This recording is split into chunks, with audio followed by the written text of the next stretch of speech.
안녕하십니까. 압구정필 성형외과 김인권입니다. 많은 여성들이 가슴 성형, 가슴 확대 수술을 하고는 싶은데 왜 망설이는지 아십니까? 첫 번째 이유는 가슴 성형은 많은 부작용이 발생한다고 생각들 하고 계시기 때문입니다.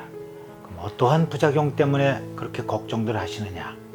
부작용에는 여러 가지가 있는데 오늘 여러 가지에 대해서 다 자세히 설명을 드리도록 하겠습니다. 첫 번째로 올 수 있는 부작용 중에 가장 흔한 거는 구형구축이라고 그러죠. 구형구축이란 뭐냐? 구축이란 말은 굳어서 이렇게 딱딱해진다는, 잘 안 쓰는 어려운 한자 용어예요. 굳어서 이렇게 딱딱해진다. 구형이란 말은 무슨 말이냐? 신형 구형일까요? 아니죠. 여러분들 네모난 가슴 혹시 보신 적 있어요? 두부처럼 세모난 가슴 보신 적 있으세요? 없죠. 가슴은 크고 작고는 있어도 누구 가슴이든지 다 둥근 모양입니다. 그러니까 둥근 상태로 가슴이 이렇게 나무처럼 딱딱해진다는 뜻입니다. 이렇게 한번 만져보시겠습니까? 딱딱해요? 말랑말랑하지요? 구형구축이 온 가슴은요, 이렇게 나무처럼 딱딱해집니다. 가슴이 나무처럼 딱딱해져도 되겠습니까? 안 되겠죠. 그렇다면 그 원인이 어디 있느냐? 우리가 그 원인을 알면 참 좋을 겁니다. 원인을 알면 원인을 피하거나 원인을 제거하면 되지 않겠습니까? 그런데 아쉽게도 구형구축의 원인이 이것이다 라고 딱 하나로 정해진 게 없습니다. 아직까지 확실히 밝혀져 있지 않다고 봐도 돼요. 따라서 구형구축 원인에 대한 학설이 여러 가지가 있는데 그 여러 가지 학설 중에서 첫 번째로 뭐가 있느냐? 구형구축은 보형물하고 내 체질하고 맞지가 않아서 구형구축이 오지 않느냐 하는 학설이 있습니다. 여러분들 구형구축이면 보형물이 딱딱해지는 걸로 알고 계세요? No. 구형구축이 와도요, 보형물은 처음 집어넣을 때나 마찬가지로 말랑말랑한 상태 그대로 있습니다. 그럼 뭐가 딱딱해지느냐? 주위에 있는 내 살이 딱딱해지는 것입니다. 막과 함께. 그럼 주위에 있는 내 살이 왜 딱딱해지느냐? 보형물하고 내 체질하고 맞지가 않으니까 내 살에서 거부 반응 같은 반응이 일어나고 있는 그 상태가 구형구축이에요. 그렇다면 이렇게 딱딱한 가슴하고 살 수 있어요? 보형물을 빼내버려야 되겠죠. 그럼 보형물을 빼내면 어떻게 되겠습니까? 보형물이 딱딱해진 거라면 이거 보형물을 빼내자마자 바로 괜찮아지겠지만 내 살이 딱딱해진다고 했으니 보형물을 빼내버리면 돌은 합작해버린 주제에 또 딱딱하기까지 해서 문제가 하나 더 생겼죠. 그런데 말입니다. 보형물을 빼내고 나서 얼마 지나지 않아도 언제 이렇게 딱딱했던가 하고 믿기지 않을 정도로 신기하게 수술 전 상태대로 다시 똑같이 돌아갑니다. 모양이나 촉감은 물론이고 심지어는 요속을 뚫고 들어가서 관찰을 해봐도 수술한 흔적을 거의 찾을 수가 없을 정도로 모든 조직이나 세포가 옛날 상태 비슷하게 돌아갑니다. 딱딱하게 조였던 막도 많이 상쇄가 되고요. 자, 이런 걸로 볼 때 보형물이 들어와서 생겼던 구형구축이 보형물을 빼내니까 없어지는 걸로 볼 때, 아하, 구형구축의 유력한 학설 중에 하나는 이 보형물하고 내 체질하고 맞지가 않아서 그렇지 않느냐라는 학설이라고 할 수가 있겠죠. 두 번째 학설은 어떤 것이느냐? 수술할 때 출혈이 많게 되면 피가 고일 수 있겠죠. 고인 피가 굳으면 어떻게 되겠습니까? 딱딱하게 되죠. 같은 이치로 출혈 때문에 구형구축이 일어나지 않느냐. 출혈이 많으면 거기에 여러 가지 균도 살아서 남아 있을 수가 있고 이런 때문에 출혈이 구형구축을 일으키지 않느냐 하는 게 두 번째 학설입니다. 두 번째 학설은 출혈이 구형구축을 일으킨다. 세 번째 학설은 어떤 것이느냐?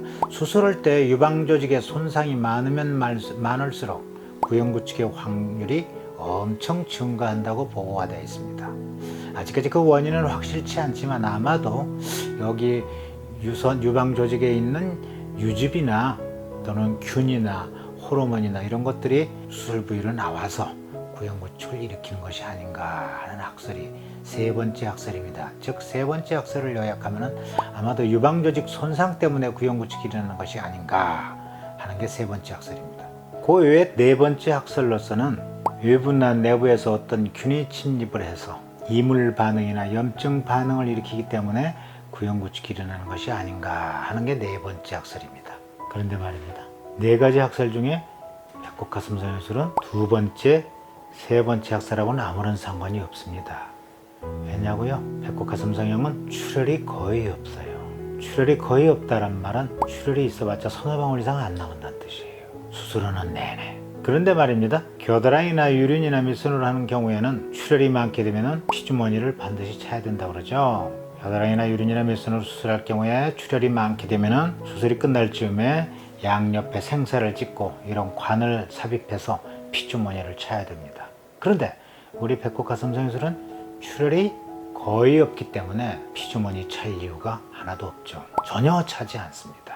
배꼽 가슴 성형술은 출혈이 거의 없기 때문에 두 번째 학설, 출혈이 구형구축을 일으킨다는 학설하고도 아무런 상관이 없습니다. 또한 세 번째 학설, 유방조직 손상 때문에 구형구축이 온다. 배꼽 가슴 성형술은 유방조직 손상과는 아무런 상관이 없어요. 배꼽 언저리에서요, 복부 피하 지방을 통해서 바로 근육 뒤에 보형물을 삽입하는 수술이기 때문에 유방조직 손상과는 아무런 상관이 없습니다. 따라서 두 번째 학설, 세 번째 학설은 우리 배꼽 가슴 성형술하고는 아무런 상관이 없어요.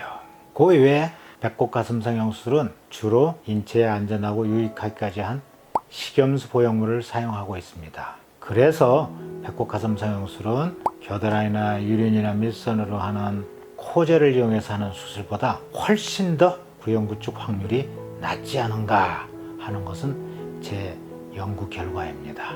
왜냐? 코젤은 수술한 뒤에 시간이 지날수록 구형구축 확률이 줄어들지 않고 계속 나타날 수가 있습니다. 왜냐? 코젤 보형물 안에 있는 실리콘 젤이 미세하게 밖으로 나오거나 또는 어느 세월이 지나면은 터져 나와서 주위 조직하고 계속 반응을 할 게 아니겠습니까? 실리콘 젤은 이물질입니다. 바로 이 이물질하고 내 살 조직하고 계속 반응을 하게 되면은 구형구축을 일으킬 수가 있기 때문에 코젤은 수술한 뒤에 바로 괜찮다고 해서 구형구축을 안심할 수가 없습니다. 세월이 오래 가면 갈수록 구형구축 확률이 계속 있을 수가 있어요.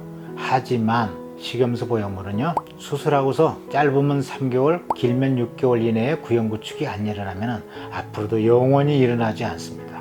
왜냐? 식염수 보형물은 이 주머니하고 내 체질하고만 반응을 하는 것이지 식염수 자체가 우리 인체하고 반응할 이유가 전혀 없거든요. 인체에 안전한 것이기 때문에. 따라서 생리식염수 보형물로 수술을 하게 되면 적어도 아무리 늦어도 6개월 이내에 구형구축이 안 일어나면 완전히 구형구축에서 해방이 되고 앞으로도 구형구축에 대한 염려를 전혀 안 하셔도 됩니다. 이런 까닭으로 배꼽 가슴 성형수술을 하시는 분들 식염수를 이용해서 하시게 되면 구형구축 확률이 1%도 안 돼요. 그래서 배꼽으로 가슴 확대 수술하시는 분들은 구형구축 염려를 안 하셔도 되겠습니다. 충분히 이해가 되셨나요? 되셨으면 웃어주시기 바랍니다.